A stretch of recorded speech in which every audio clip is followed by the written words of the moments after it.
Assalomu alaykum mutasaddilar.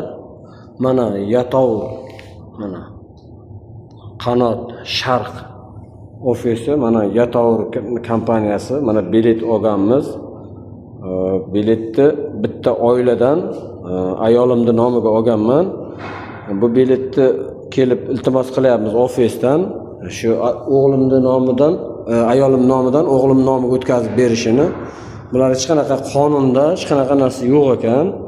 Faqat shu ichki qonuniga ko'ra birovning nomiga o'tkazib ham berilmas ekan. Pulni qaytarmasam ekan. Mana shu qaysi qonunda belgilangan?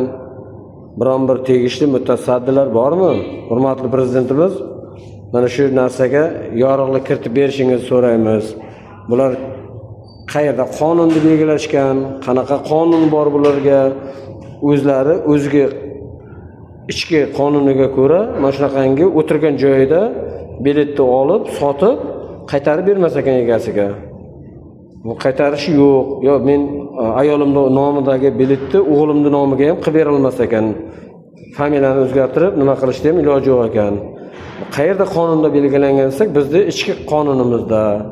Bu ichki qonuni qarordan ustun turar ekan. Hech qanaqa qaror yo'q lekin bunaqangi. Mana shu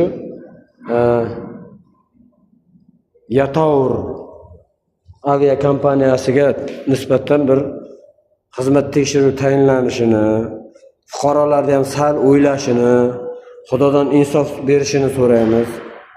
Iltimos